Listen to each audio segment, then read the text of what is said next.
Peter Baker, it seems that it was worth the wait, that there's so much content in here, so many transcripts, so many details, so many communications between members of Donald Trump's inner circle, so many assumptions that sound so much like what Jim Comey wrote about when he was unceremoniously fired from the Trump administration about the Trump circle operating and talking to one another like a mob family.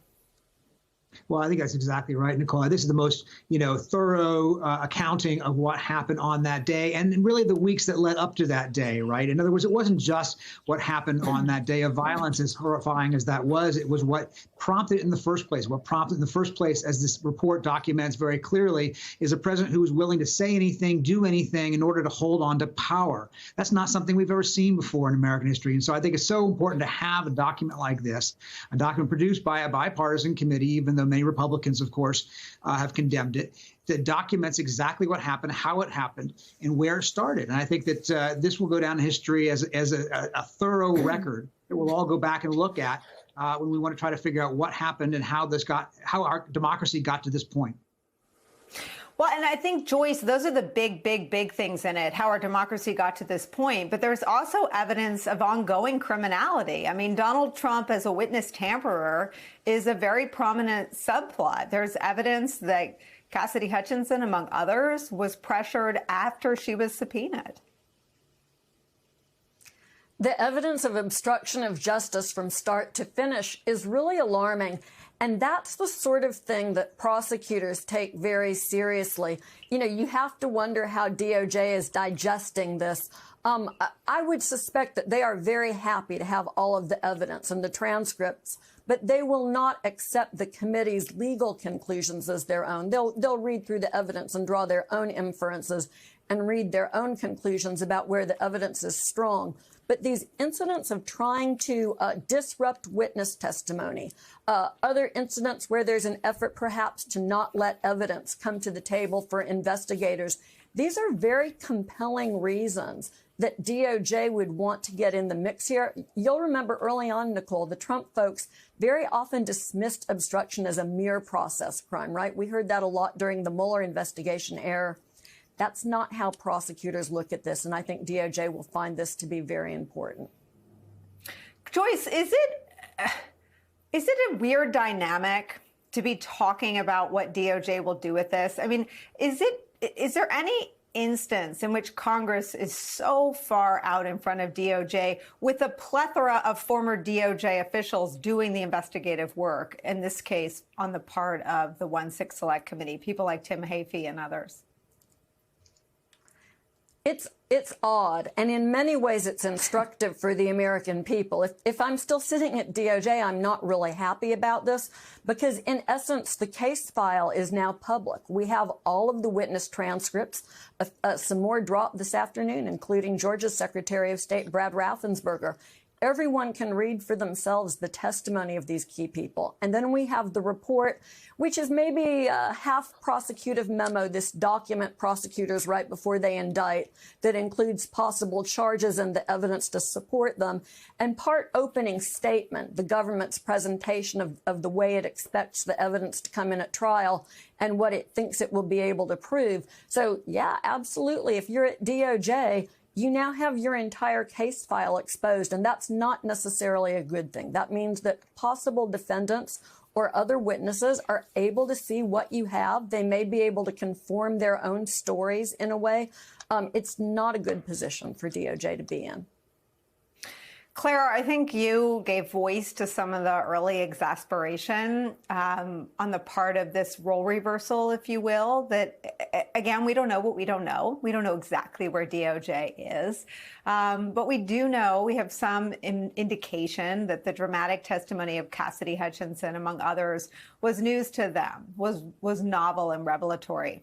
The committee made a decision to function with proving criminality and achieving the hurdles for proving criminality as its goal, at least in terms of what they put into the public arena. The report is no exception. I want to go back and show some of the testimony because they added to it. We had Cassidy Hutchinson testifying to Trump's knowledge that he had been defeated in November, but they added Hope Hicks, and we saw that for the first time. Let me play this. I remember Pat saying to him something to the effect of, the rioters have gotten to the Capitol, Mark. We need to go down and see the president now. And Mark looked up at him and said, he doesn't want to do anything, Pat. I didn't speak to the president about this directly, but I communicated people like Eric Hirschman that it was my view that it was important that the president put out some kind of message in advance of the event. And what was Mr. Hirschman's response? Mr. Hirschman said that he had made the same, recommendation directly to the president, and that he had refused. So both women also testify extensively to Trump knowing that he lost, but not wanting other people to notice. And I'm not a psychologist, so I don't really know in what world he thought other people wouldn't notice that he was an outgoing president, Claire. But the voluminous amount of people who had incredible intimacy with Donald Trump and his inner and outer words and thoughts is just staggering. There were several places in this report that the prosecutor and me said, okay, I want this to be a memorable moment in front of the jury. I want to draw this picture and let it sit with the jury for a moment. And the new evidence that really struck me was that he was told at 1:21 that they had cut his speech off of TV because they were rioting at the Capitol, the end of his speech off because they were rioting at the Capitol. And then someone took a breast card, and anybody who's worked in Washington knows what these are. They're little cards that fit in a suit pocket. All of us used to complain about that they were designed for suit pockets, that you can write a note on.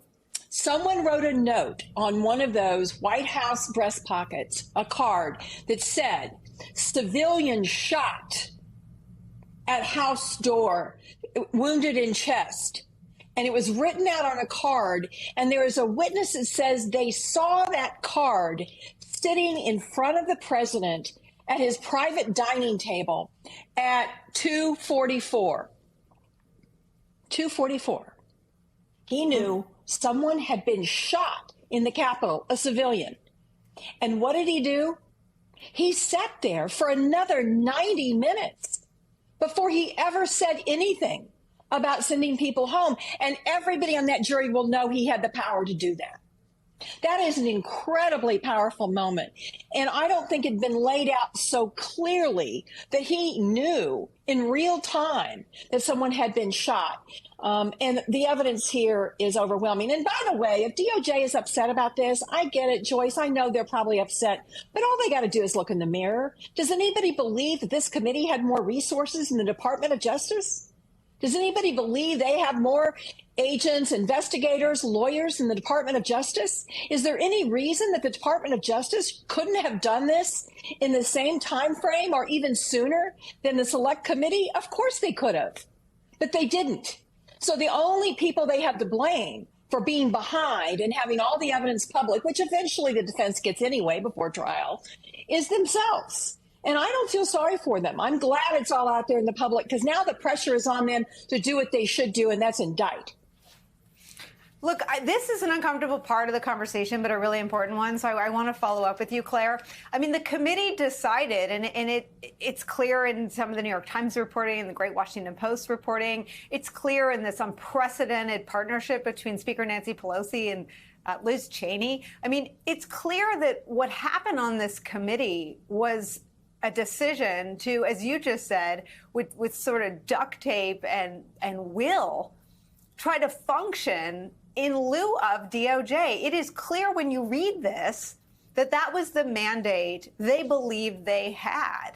And when Liz Cheney starts reading in public hearings, it was exactly a year ago, it was December of last year, from the criminal code, it's clear that she thinks that nothing is happening at DOJ. And I wonder, Claire, if you have any new theories, seeing how, I mean, to your point, and I wondered when I read about the pocket card, of course, Peter Baker was always on Air Force One. All presidents had these with them. They'd pull them out. George Bush relied on his a good deal for, sort of having specifics about a policy rollout or a roundtable or sometimes local trivia. But you're right. Someone wrote to him that someone had been shot and killed. I wonder where that was. Right? He took all these documents to Mar-a-Lago. A pocket card is the exact sort of thing that you could imagine Donald Trump thinking was his. Claire, I wonder if you have any new theories when you see how much they did with all of their limitations, with zero cooperation from Republican House members who were all over this report as having knowledge of and participating in especially the fake elector scheme. If you have any new theories about why DOJ is so behind. It's hard for me. I mean, maybe Joyce can speak to this. I think when you look at DOJ, they are not responding to 911 calls. They don't do that.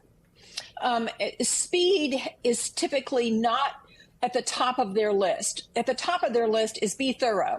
Don't indict until you're sure you can convict. And they have usually the luxury of time because most of the time they're not dealing with violent crime.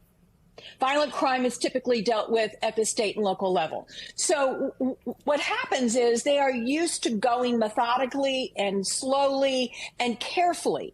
And I get that and I respect that.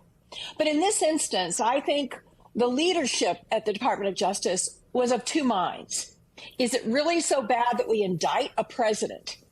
And what does that do to the president and the politics? And what does that do to the country?